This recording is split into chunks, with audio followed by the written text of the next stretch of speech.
Kiki Mr. Jones, just to talk about interest rates, and interest rates by housing companies have been slashed. So this is like a big festival season bonanza. Kiki, good morning. Thank you for joining us.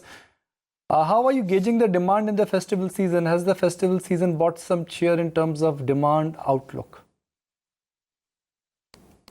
I think what we need to understand is that in India, the structural demand for housing will always be very high.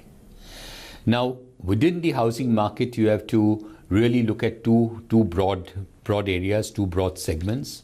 One is the affordable housing segment, and another is the very high-end segment. The very high-end segment is more a Mumbai or a Delhi phenomenon or a Bangalore phenomenon, and not really a pan-India phenomenon. In the affordable housing space, the demand continues to remain good, has remained good all this while, and continues to remain good. It's really the slowdown in sales, or a significant slowdown in sales, has really been observed in the high-end markets of Mumbai and Delhi and Bangalore, and really the hearts of the big cities. Even if you look at a city like Mumbai, the outskirts of Mumbai are doing very well. It's just that central Mumbai, South Mumbai, the demand has tapered off significantly. So my sense is that customers today wait for property to get completed before they want to buy a property, rather than the olden days when people used to buy a project the moment, or buy an apartment the moment a project was launched. So several reasons for that. One is we've seen in the past that there have been delays in construction. People do not want to wait that long. Number one. Number two, GST has come in. GST applies to under construction projects, does not apply to ready projects. So many people prefer to wait for the project to get completed before they buy. So for a variety of reasons, people prefer to buy property after it is ready. And the third thing is that the demand for property from investors has gone away completely over the last maybe 4 or 5 years. So today, people who are buying houses are really people who are end users, who are going to stay in the house, and not people who are investors or speculators or anything of that sort. Also, demand for rental housing has come down, but structural demand for people buying a house for their own residence, that remains unchanged. Right. Now, the government and RBI have been taking steps to declog the credit growth system in order to spur growth, to spur consumption. Has there been a change, any pickup that you've seen in sentiment? I think a lot of the sentiments are to do with several factors. One is stock markets play a big role in improving sentiment. With the significant rise in stock markets, which we saw after the FM's announcement about the reduction of the tax rates, that by itself would have gone a long way in improving sentiments. See, what has happened is that in the past, people had various avenues to deploy the money, various avenues to invest the money. People used to buy real estate, people used to buy gold, people used to put their money in deposits. But what has happened in in recent times is that gold is no longer as attractive a form of investment as it used to be traditionally, say 4 or 5 years ago. Secondly, people don't invest in real estate. People don't invest in property, in residential property, like they used to. And the third is that with interest rates having come down so much, people do not put money in deposits, or less money is put in deposits. People are preferring to put money in stock markets, and that has seen stock markets performing fairly well in recent times. So even though we've seen that there is a lot of foreign money that has gone out of the country, markets have remained reasonably stable because of the fact that there has been domestic money which has gone and substituted for the foreign money which has gone. So I would say when equities are doing well, generally sentiments tend to be good. The one thing we need to look at a little more with a little more focus is job creation, because job creation by itself will create more income in the hands of people. Income will lead to consumption. Consumption will lead to more demand for goods and services. And if there is more demand for goods and services, manufacturers will produce more to satisfy that demand, and in the process create jobs, which in turn will lead to more income. Sure. Mr. Mistry, what are some of the trends also that you see emerging from tier 2 and 3 cities? Which segment do you see contributing to the growth momentum there? Largely the growth is coming, it's not just the tier 2 and tier 3 cities.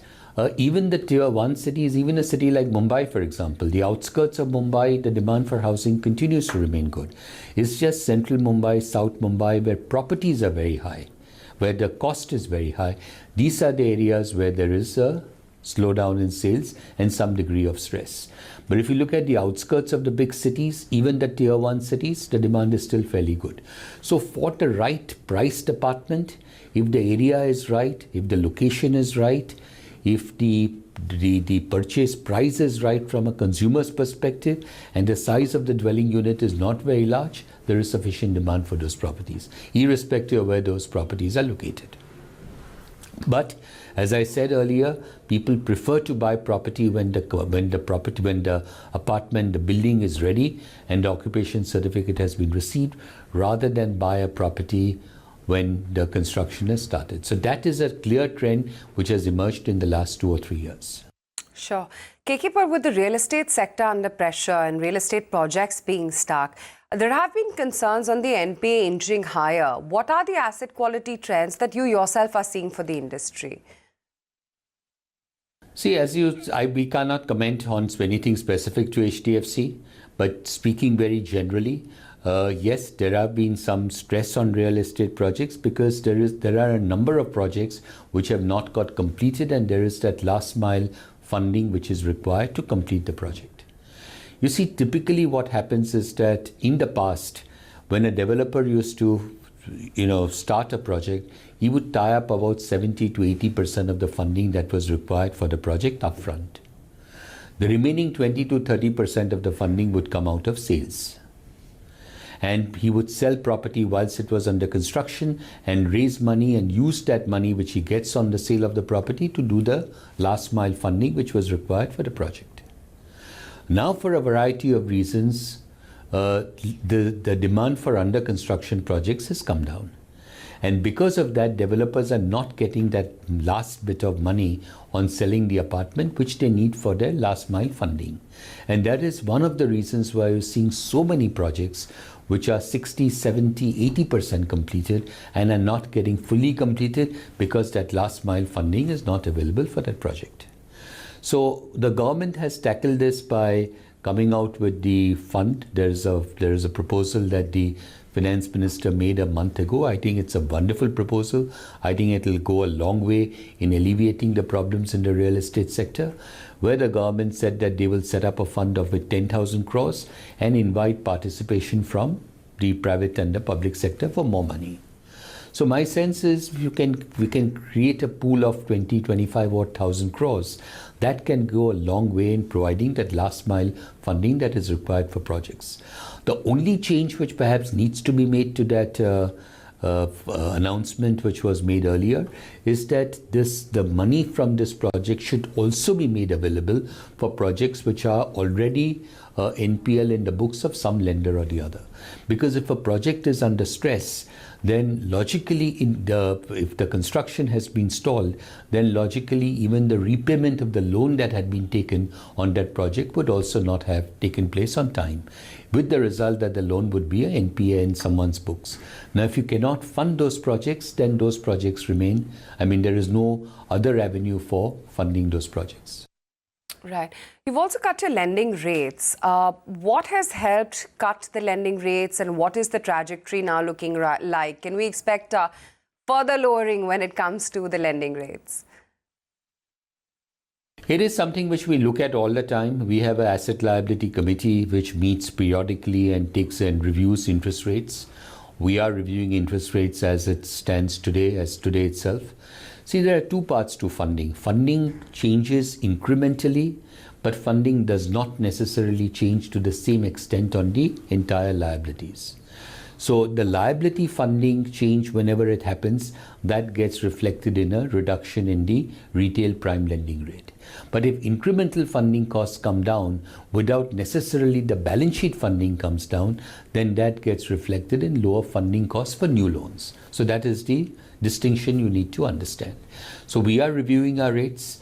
We will look at to see whether for the festival season we can come out with an announcement which would sort of excite the market. We are looking at that, and we will come out in the next few days. How much of your assets on fixed rate and floating rate, and how much has your borrowing cost come down and further margin impact due to lending rate cut? I cannot comment on margins. You will get to know about the margins on the day of our results, which is on 5th. But generally speaking, asset margins have remained, would broadly remain in the same band in which they have always been. As far as reduction in the interest rates are concerned, we've reduced our retail prime lending rate by 10 basis points, which reflects a reduction in the overall balance sheet cost of funds. Not incremental. Incremental reduction would be more, but balance sheet reduction, whatever has taken place, is passed on to consumers through a reduction in their retail prime lending rate. All right, KK, appreciate your time. Glad you could join us.